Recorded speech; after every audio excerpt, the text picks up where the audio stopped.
Good evening, everybody. Grace and peace. Thank you for joining us again for another evening of Bible study session. We lost connection for just a second, so there might be two live feeds. I tried to delete the other one, so let's make sure that we share this one because one came through and it dropped, so there may be two showing up. So it'll be very important tonight if you would just share this session tonight. This one in particular because the other one dropped out. So let's make sure that we're looking pretty good and sounding good. Great to see everybody that's already on, and we're going to get ready to get started in just a moment. We're going to be again stemming from this past Sunday service. We've been talking about positioning ourselves, and then we're going to look at just one verse tonight. It's going to take about 30 minutes, give or take, and then we're going to let that be our session for tonight. All right, so good to see everybody on tonight. We're just about where we need to be before we jump right in. Like I said, some people may be trying to get on the other feed that was up for just a moment, so it maybe causes a little bit of confusion. As soon as we started streaming, it dropped, so I had to restart and start another one, which was this one. So let's make sure that we share this one. And I tried to go back and delete that other live feed, so maybe it won't cause too much confusion as we get ready to get started. Okay, good to see let's see who we've got. The Gaskins and the Goodmans, and let's see, we've got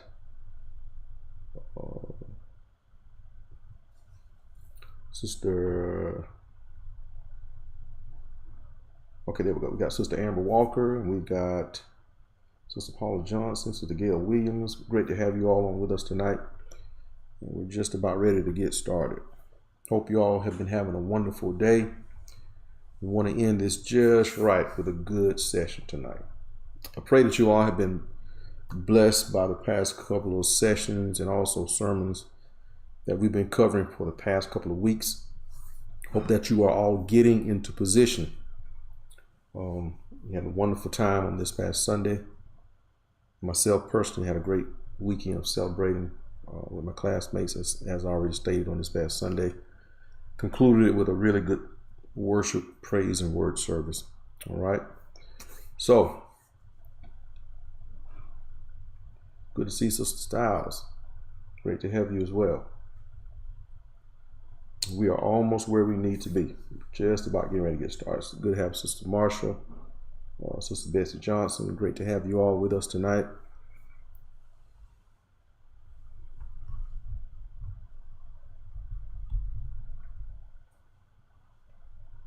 Okay, so I think by the time we get started, most people will probably find their way here if they're not still trying to get on the other feed that dropped. So we're going to go ahead and get started because, like we said, we want to keep it around, give you about 30 minutes tonight, and that'll be about all we cover because we don't want to really start trying to get into something else that we have planned in the ministry forecast. All right. Good to see Christina, and we have the slides and Sister Shirley Brockington. Great to have you all with us. Good to have y'all. Okay, so now let's go ahead and good to see Sister Tia with us, Sister Bivens. Thank you all for joining. And now we're going to jump right in. We've been talking about positioning yourselves. We've been in the book of Joshua, chapter 3, for a little bit. So we're going to just jump down to the concluding verse for us as it relates to what we're going to be discussing tonight. And also we have somewhat of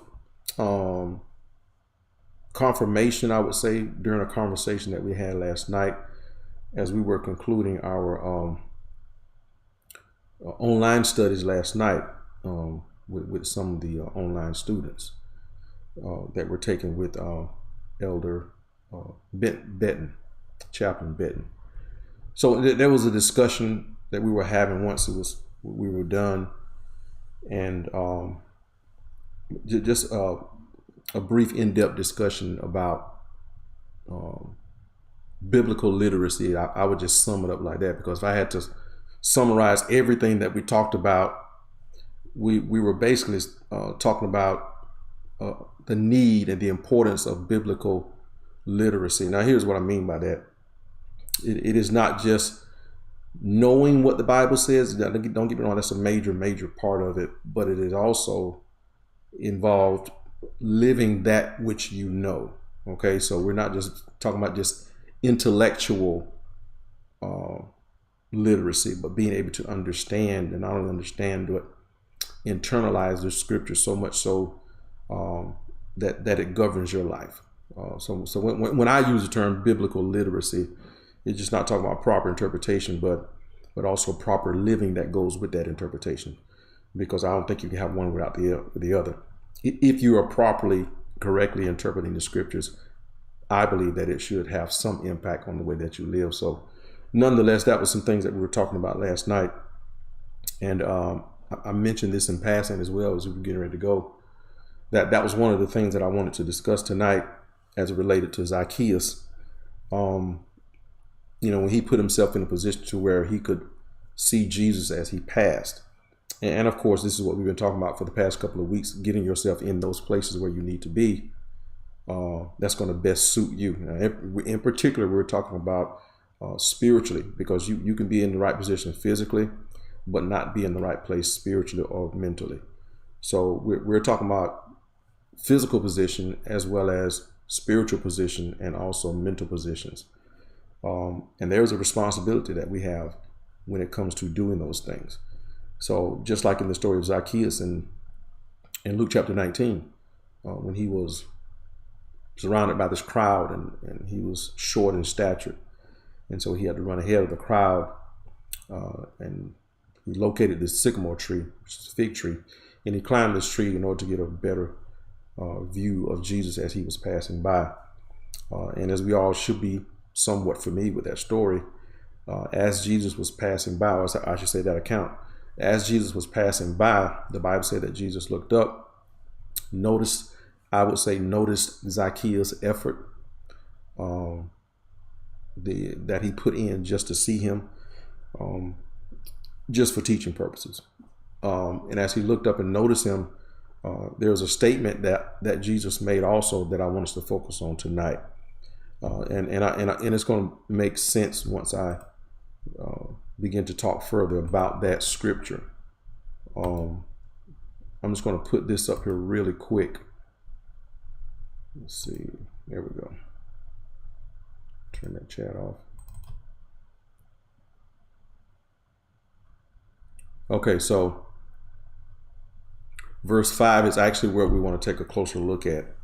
We talked just a moment about how he ran ahead, got ahead of the crowd, climbed a sycamore tree or sycamore fig tree, which was beside the road. It was a strategic move.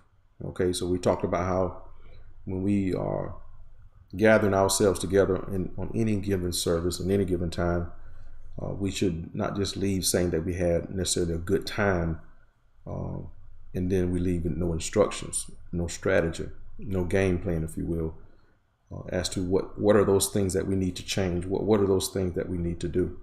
Now, again, and I'm going to say this until I'm gone from this earth.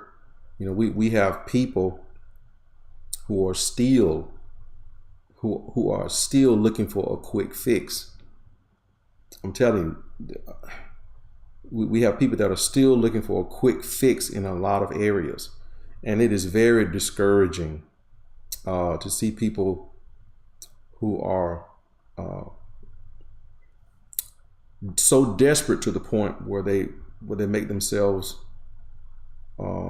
gullible, vulnerable to all these things that people are teaching and saying, when it's simply going to just take us taking on some level of responsibility and accountability and putting ourselves in a position to where, in this case, we're using Jesus for teaching purposes. As Jesus was passing by, as opportunity is passing by, we will be in the right place to take advantage of whatever that opportunity is, versus somebody telling us to do this or do that, and then by tomorrow you're going to see this, you're going to see that. I'm I'm not going to get into naming those specifics because, you know, it gets a bit exhausting when you see people that are just so, and I was going to say naive, but I'm not going to say naive because it's not that people don't know the truth. It's not a lot of times that people don't know what they're supposed to be doing. It's just that they just refuse to do it. I mean, there's really no other excuse in a lot of cases. There are some due to ignorance or just being naive. That's not an insulting word. It simply means they just don't know any better. But then in other cases, people know exactly what they should be doing. They know the truth, but yet and still they want something quick. They want something that's not going to cost them any type or any level of investment on their part. I told y'all this before. It is easier, and hear me real good, y'all. Those that are on, especially if you are listening, especially if you are members of this ministry. You should have. We should all know this by now. That it's going to take more. It's going to take more than just pulling out X amount of money and throwing that at and then saying, you know, then it's going to be fixed. But no, there are some changes that you have to make. How many of them know what I'm talking about? And I'm actually going to look for some feedback tonight, okay? How many know you should know exactly what I'm talking about? You can't, we've got to get out of this just throwing, here's a term people use, and it's abused and taken out of context. And anyway, throwing seeds at circumstances. Okay? I mean, it is, and just let's just be real. Let's just be honest. How long have we been doing this? And I'm saying we collectively as a church. How long have we been hearing this stuff? How long have we been doing this stuff? I mean, it is just becoming so redundant and just so exhausting until you just see how many times does people have to keep doing this every year, every month. And I'm setting something up. Every year, every month, every season, somebody comes with something new, a new reason, a new catch, a new whatever gimmick for you to give X amount of dollars. And if you do this, then you're going to get what you need. And then turn around, nothing has changed. And how many of you be honest? I'm talking people that are honest on here tonight. It's just, and it gets just rinse and repeat. And if the truth be told, nothing has really changed. Nothing has really changed. I'm talking about that sustainable change, that difference making change. I'm not talking about you got a little check in the mail and paid your light bill. No, I'm talking about significant change, that change that brings about sustainability and soundness in who you are in your entire life. That's what I'm talking about. And it breaks my heart. It just literally breaks my heart to see people just falling for this time and time again. And you just really become at a loss of words when it's left up to the individuals. It's left up to the individuals to position yourself. God has already exposed himself, made himself accessible. Now I'm going through this text.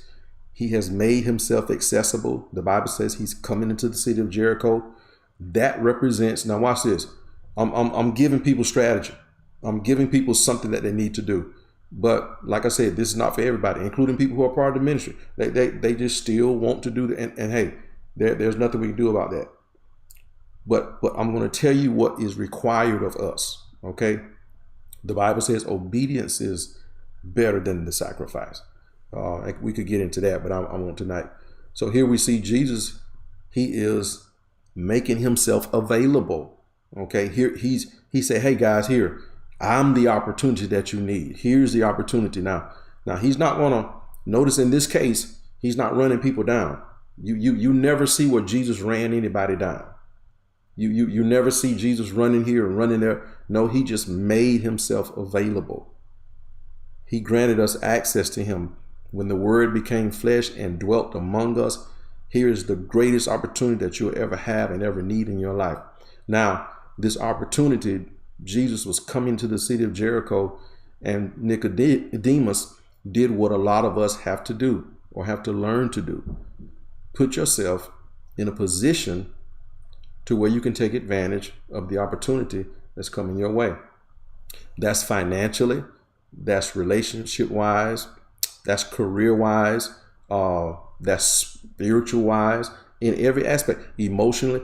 You got to put yourself in a position to where it will promote change. Okay.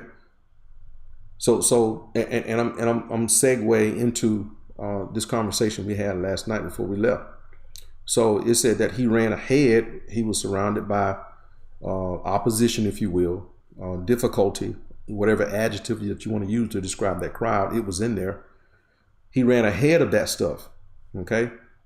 Notice now all the effort that he's putting forth. Jesus is doing what he does. He's coming. So now he's making all this effort, Zacchaeus that is. So he ran ahead, climbed the sycamore tree that was beside the road, strategically where Jesus was going to be passing, and Jesus was going to pass that way. So when Jesus came by, Jesus looked up, saw Zacchaeus, and he called him by name, as we said Sunday, and he said, "Quick, come down." And here's what where we want to land this plane tonight, because I want to keep it around 30 minutes. He told Nicodemus, "I must be a guest in your home today." You may find another translation that says, "Today I must go home with you." And somebody put that in the comment, because that, like I was telling them last night, I said, this is what I'm going to be talking about a little bit tonight. That's the issue. That is the issue right there. It wasn't enough just for Jesus to look up and see him, because all Zacchaeus was expecting was just to get a look at Jesus, and as Jesus looked up and said, yeah, he finally got a look at him, and he got what he was wanting, but there was more to that. Y'all see where I'm going? But there was more to that. Jesus knew that there had to be more to this encounter, not just experiencing him passing by on the road. It had to be more than that. Okay. It had to be more than just a chance encounter, where he, hey guys, guess what? I saw Jesus going by, I got a good look at him. Yeah, that's great, but that's not really going to make any type of difference in your life. Okay.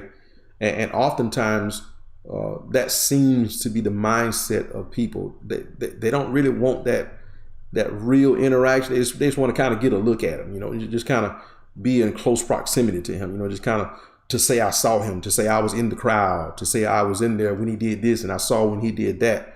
But here's what Jesus was saying. If you want real change, I've got to go home with you. I've got to go home with you. And I was telling him last night, I said, that seems to be that main issue. That seems to be the problem. Is that we want these casual experiences with Jesus for the sake of getting what we need for that moment. These casual encounters with him that will give us these temporary fixes and these external things. But Jesus said, I want to do more than that. I want you to come down and I want to go to your house. Okay. And so we were just mentioning and talking about some things, how we got to talk about other religions and how they're just really committed to what they believe, so much so until it goes home with them. Y'all see that? They don't just focus on the gatherings that they have. So Tracy was sharing with us last night about how, how her son had this encounter with a neighbor, and just how committed they were, so much so that they were teaching their little kids, and their little kids just knew exactly what the household stood for. It wasn't just something that we did on about once a week, but it was a way of life for that family. It was how they were governed. It was a standard in their house, and it was a different religion. And I told her, I said, that's the issue. That's the problem. Oftentimes, as believers, we don't understand that Jesus has to go home with us. He has to go home with you.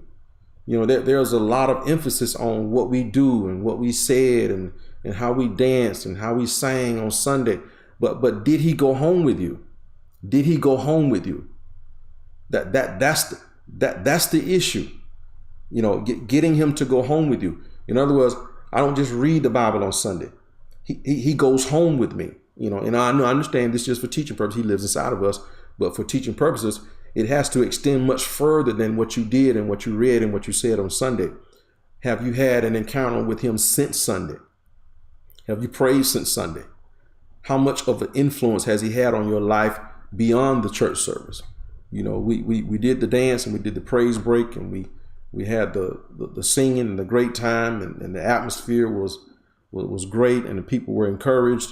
But how much of that transferred over into where we live? How much of that went home with us? You know, that's the question. Because when it goes home with you, when Christ goes home with you, it affects where you live. It affects how you interact with people. Your perspective changes beyond church service. You're not just preparing for church, but now you're getting up and you're preparing for your day with him. Okay, so that was the issue. I'm looking at some comments right now. That's right. So it's like, you know, you just want to hang out with him a little bit. It's like, you know, we just want just not too much of him, but just enough of him to fix certain things in our lives. Most of the time it's money, most of the time it's careers, but, you know, just enough for him to fix those type of things. But when it really comes to what we really need in our lives, we don't want anything much more meaningful than that. And I'm looking at you, Sister Christina. You want a quick fix, and this is not what that is. The scripture said, "What would it profit a man to gain the whole world?" So what if Jesus fixed everything? So what if Jesus fixed everything and then never got around to fixing us? So what was it worth it? What would it profit us to gain the whole world? And then what really matters, we were never bothered by that and then lose our souls.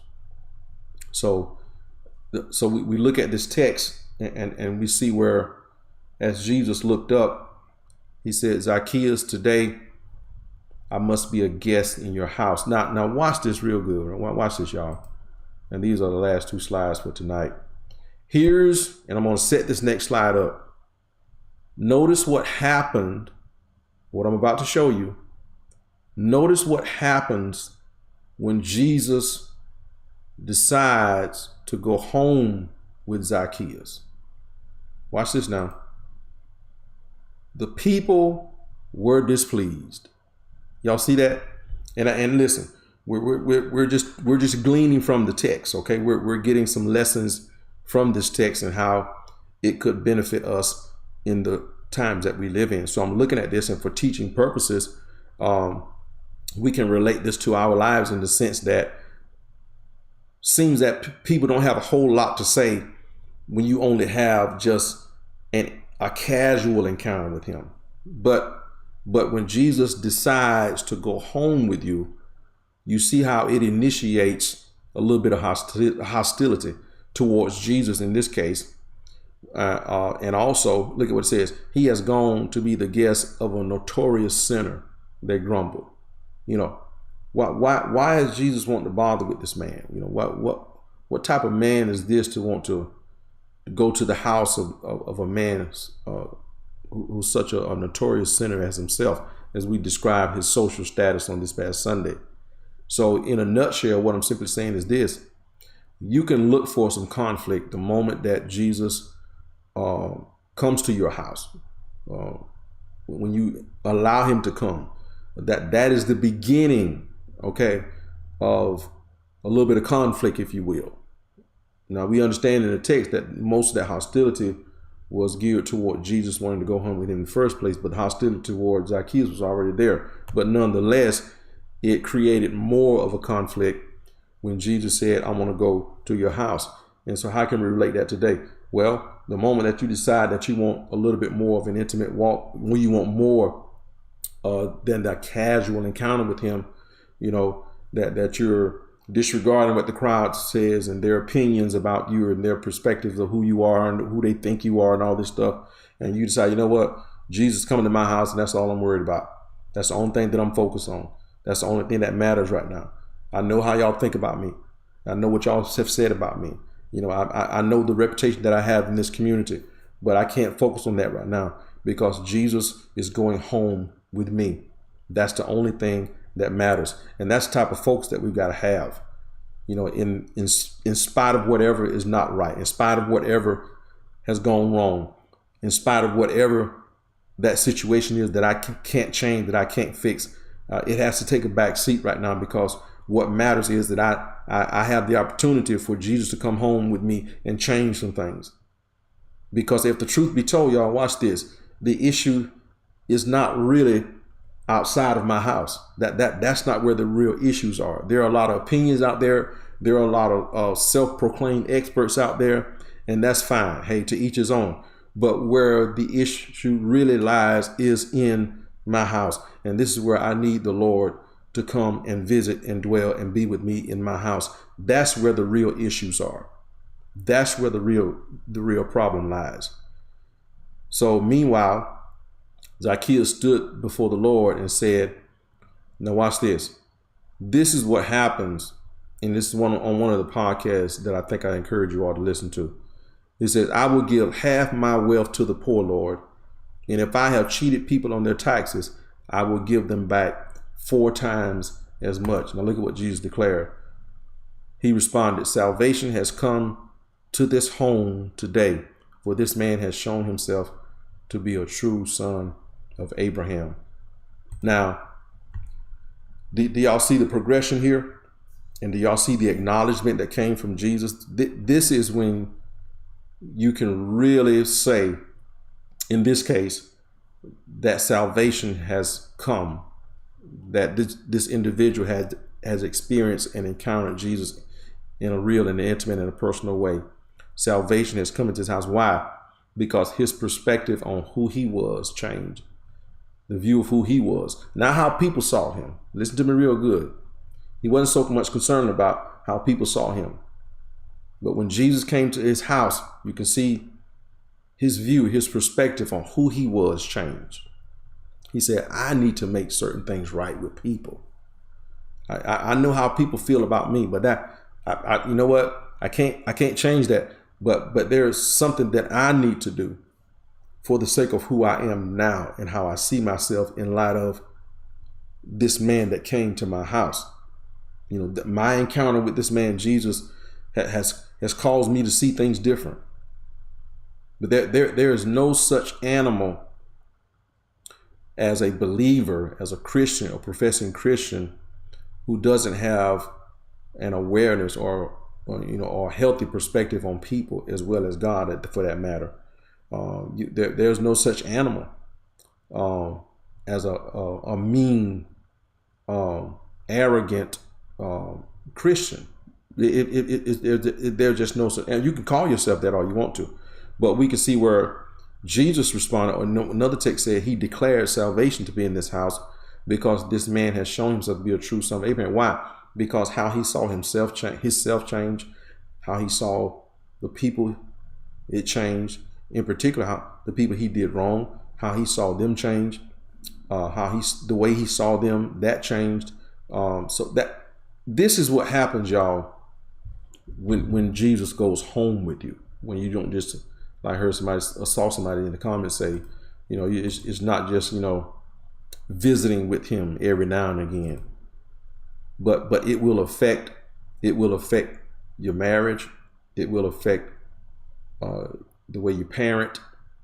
It will affect you as a co-worker. It will affect you as an employee and an employer. When Jesus goes home with you, it changes more than just your church attendance. it changes so much more.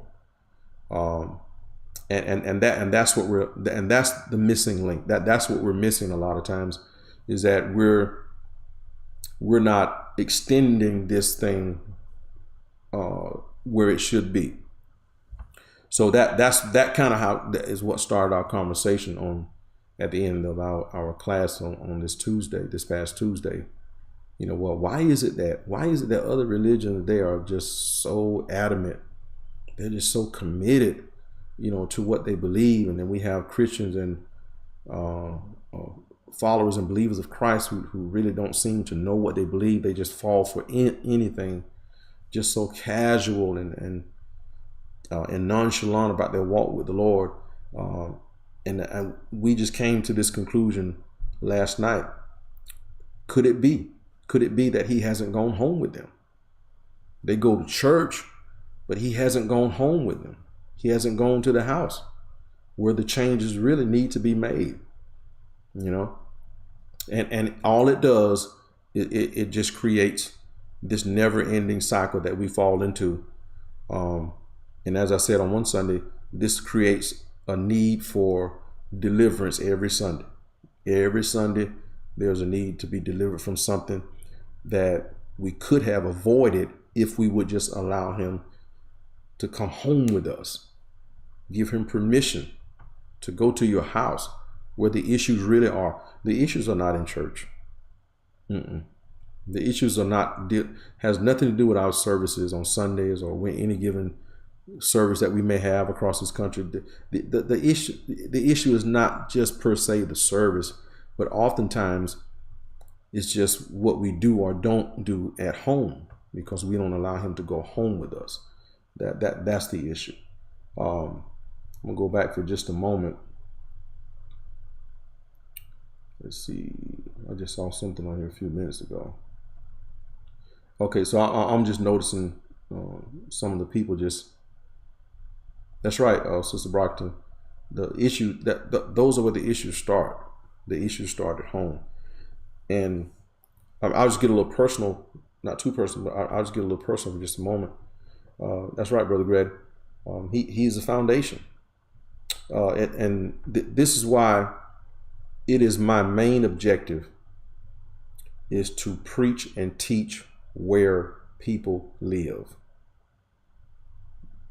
One of the most gratifying things that I hear people say about our ministry is that, well, Pastor, that word was really good. It was just like you were looking in my window. It's like you were just in my house, and I feel so gratified by that, because that's my objective. Is not to touch people's emotions, is not to get in people's feelings, but to get in their minds, get in their thoughts, to get where they live. Remember, the Bible said that the Word became flesh, and what did it do? It dwelt among us. It was a few years ago, we did a Christmas service, and during that service, the Lord had us talking about, when Christ was born in a manger. And the title of that sermon was, Why a Manger? I like that, Sister Gail, Issues of the Heart. Why was he born in a manger? Why a manger? And then, so we were preaching and teaching during that session, and the reason for a manger, because the manger was necessary, because that's really where we are, where it was not so convenient, where there was no crowd. It didn't smell the best. The conditions weren't the best. The accommodations certainly weren't the best, but guess what? That's where we were. That's where you find people. I don't care how much money you have. I don't care how much notoriety or status you may have in any given time, any given community. When the rubber meets the road, without Christ, that's where mankind is. That's where we were to be found, in the lowest places. So that's why he was born in that manner. That's why he came by that way, because that's where he wasn't born in a palace. He wasn't born in a mansion on a hill. No, but he got down right where we needed him, born in a manger, wrapped in swaddling clothes. That's where we were. So that has always been my objective. Jesus became was God made flesh, the Word made flesh. And watch this. People were able to touch him. He was able to touch people. And how dare I, as a preacher and teacher of God's Word, set out to do nothing but touch people's emotions. How dare I do the people a disservice by just attempting to move the crowd and touch emotions without ever, watch this, without ever touching the people. Because guess what? You can touch people's emotions without ever touching them. People can cry on Sunday and cuss you out the rest of the week. I'm gonna say that again. You can touch people's emotions without ever touching them. Without ever touching them. They'll clap, jump, run, and it looks like deliverance, but it's all emotions. Because come Monday, Tuesday, Wednesday, Friday, Saturday, come the rest of the days, it's just all hell breaks loose. Because we oftentimes, we in general, we set out to impress, and we set out to just move people's emotions without ever addressing their issues. So that has always been my objective. Well, Pastor, that really got where I lived. That word found me. Has anybody ever had that experience? That word found me. It didn't touch my emotions. You know what? I wasn't crying, didn't shed no tears. Nothing wrong with that, but I'm just saying, because I've seen people fall out on the floor and get up with no change. I've seen people run around the building. I've been in church a long time. I've seen people run around, jump up, do all this stuff, roll around the floor, and get up and still have no change.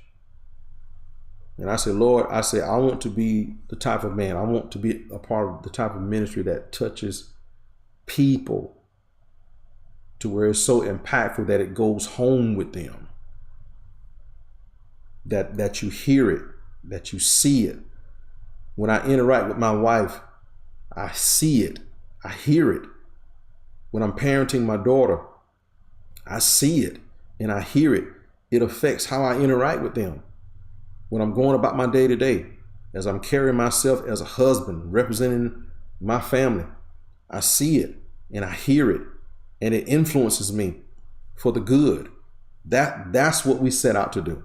That is what we set out to do. And I always tell people this: you should know what you believe. And if you know what you believe, then pretty much you're about halfway there. Now that you know what you believe, you take that, you walk that out what you believe, because we're probably going to get into the book of James at some point in time. You once you know what you believe, and then you take that and you walk that out, so much so that it governs how you live and how you navigate yourself through this life. All right. So that's pretty much it. Just want to share that with you guys just a little bit. We have some other things that we're going to be getting into in the upcoming weeks. Just want to get on here for about 30 to 35 minutes. I think I've hit about 35, 40 minutes. I think I did. Just to share a little bit of that with you. Allow him to go home with you. Okay. Allow him to go home with you. That should be your desire. Jesus is looking, hypothetically, Jesus is looking, and he's saying, I want to go home with you. I want to go home with you. When this live feed is over, he wants to go home with you. There's an issue that you have in your house right now. And that's not being so deep, because just as sure as you living, just as sure as you alive, I don't have to try to pretend I'm some kind of deep guy. I just know if you're living, if you're breathing, you got something going on in your house right now, and it's overwhelming. Just as sure as we on here breathing, and I'm seeing that some amens right here. It don't take no deep prophet or whatever these people doing. It doesn't. You are dealing with something right now in close proximity to you right now. And guess what? You don't need no gimmicks and you don't need no games. What you need is for Jesus to get right in there where you are. Lord, I need you in this thing with me. I need you in this. Okay? That there's nothing or nobody else that's going to do anything for me. Nothing or nobody else can change the situation. And oftentimes, you know, if truth be told, there's nothing we can do about it. And we feel helpless. And I just need Jesus to come home with me. You ever been in I felt this way a lot of times. Yeah, the preacher. To where church is almost like a getaway for a moment. You know, and you know, we go to get recharged and to get encouraged, to be reminded, to be reproved, to be warned, all those things. You know, you go to church and you feel so free and you have this moment of peace when you're at church. But can we just be real, since ain't nobody on here with us? In the back of your mind, there's something that you realize that's waiting on you back at the house. Yeah. And as profound as the service may be or may have been, you say, you know what? I wish this feeling, I wish this experience, I wish I could have this all the time. Well, guess what? He wants to go home with you. And even if, let's just say, nothing changes around me, Lord, if you could just change what's going on in me. Here's what I mean by that. Sometimes I've told the Lord, I said, Lord, if you don't change anything around me, watch this, change how I feel about what's going on around me. That can be more consuming than what's actually taking place. It's not just what's going on around me. It's not just what's going on in my house. It's how it's affecting me on the inside. So God, I may go back home and hell may be still going on. Aggravation, frustration may still be around me. Things that I may see may still look the same when I get home. But God, change how I see, how I react, how I feel about what's going on around me. In other words, what am I saying? We've come full circle. Here's what I'm saying. God, reposition me. Reposition me. Help me to position myself. Help me to position myself. Watch this. If there's a chair that I stump my toe on every time I walk by it, hypothetical, teaching purposes. If God don't move the chair, watch this, just teach me how to walk around it. That makes sense. God, if you don't move the thing that I have the tendency to stub my toe on, even if you don't move the thing, teach me how to move different, just so I don't run into it again. Sometimes that's just the way it is. I'm not on here to say God can't move certain things. I'm not here to say that God can't move stuff out the way. But I'm saying that oftentimes, could it be in his sovereignty that God decides not to move things? He decides to alter and change how you move around those things. I'm gonna close with this. I'm in here right now. We're completing some major renovations here at the house, and so we didn't have we had a television, but it wasn't in the place that it should be. We just had it sitting on the floor, and we were just kind of setting up house. You know, we were just kind of eating and watching TV where we could during the renovation, and so I set the TV on the floor, and my wife and myself, we would always hit that thing. We would always hit that thing. hitting our foot on that thing. And we did it. So watch this now. And we didn't move it. We just stayed. But after a while, watch this. After a while, we kept running into that TV, hitting our shin on our toes on it so much until I didn't move the TV like I should have, because the house was just in chaos with clutter. We're trying to do renovation. I didn't move the TV, but what we did after a while, we just started moving different. After a while, we ran into it enough to the point where we knew that it will be in a certain spot because it's lights out when you're trying to go to the bathroom at night. And after a while, the TV didn't move. We just started moving different. The TV didn't move. We just started moving different. And I want somebody, if the TV hadn't moved for you, I pray that God just teach you how to move a little bit different. That's my prayer for you tonight. I pray that that's my encouragement for you tonight. I like that, Sister Kim. You got to learn to walk around it. That'll preach right there. Sometimes you got to learn how to walk around it. That's right, Sister Brockton. You just got to move a little bit different. Listen, again, God is not going to move everything out of the way. But by allowing him to just, for whatever reason, he leaves certain things in place, it develops you. It changes how you move, how you walk, how you think, how you see things. And it was all because of that obstacle that was in your way. It trains you how to move different.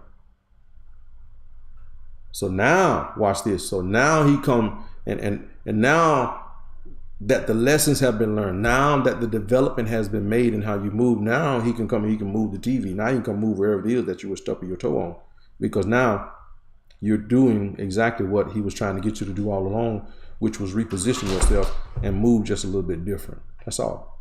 That's all it was. Okay. So I pray that tonight that was an encouragement to you. Some of you have some really good comments on here. I'm looking at your professions and your declarations on here, what you're saying. God repositioned me. Teach me how to move different. And I love this one. Somebody posted, walk around it. Go around it. Listen, don't sit there and cry about it and lose sleep over it. Go around. Walk around it. That's it. Okay, so I think I've gone over just a little bit. We got some other things that we are going to be implementing in the ministry. And as you may know, we oftentimes we do that post church anniversary. So we've got that coming up. So we're going to be making some changes within the ministry to help encourage some of those things we've been talking about tonight. And matter of fact, for the past couple of weeks. So we're going to actually implement some of those things into the ministry to encourage biblical literacy, to promote change in people's lives to the point where they are walking and moving different. Watch this, not just in church, not just when it comes to biblical literacy, but also when it comes to those practical things in your life. So we're going to be doing those hopefully post church anniversary coming up. We're going to be doing some small group sessions, dealing with age appropriate groups and those type of things. Really getting more so to where we live, not just hearing me preach and teach on Sunday mornings, not just hearing the Sunday school teachers on Sunday morning, but also having those extracurricular gatherings beyond the Sunday services, to where we can just sit down and we can share, we can teach, we can study, we can pray, we can ask questions, we can research, and we can do all those things together as we are continuing to position ourselves for opportunities that are coming our way. Again, we are anticipating and expecting great things, and it is up to you and I to make sure that we are putting ourselves in position to take full advantage of what's coming our way. There's no doubt, listen, there's no doubt that something's coming your way. There's no doubt. There's something coming your way. Why can we confidently say that? Because Ecclesiastes said there's a time in the season of everything. It talks about seasons. And there's no doubt that something's coming your way. What that is exactly, we can't always say. But one thing that we can do, that we can put ourselves in a position so that whatever that is, whatever that may be that's coming our way, we will be in position to take full advantage of the opportunity that's about to take place. I'm going to leave this with you tonight. Joshua told the people, he says, tomorrow, the Lord is going to do something great. The Lord is going to do wonders. So here's what you need to do. You need to position yourself. You need to sanctify yourself, because it's coming. In the morning, not very long, not very far, not very long from now, God is going to do some wonderful things. All right. So grace and peace, everybody. Thank you for joining us for this short session tonight. I pray that you were encouraged by it. Hey, as always, if you're available, meet us here on this coming Sunday at 11 a.m. for our morning worship service, and also on this coming Sunday morning at 9:30 a.m. Good to see my brother Terrence, all the way from New York. All of you that joined us tonight, thank you so very much. Pray that this time has been fruitful and productive. Again, tune in with us on this coming Sunday at 11 a.m. right here on our Facebook page and also on our YouTube channel on this coming Sunday. All right. Thank you all so very much. And as always, grace and peace, everybody. And may the Lord continue to strengthen your hands for the work that lies ahead. Y'all have a great evening.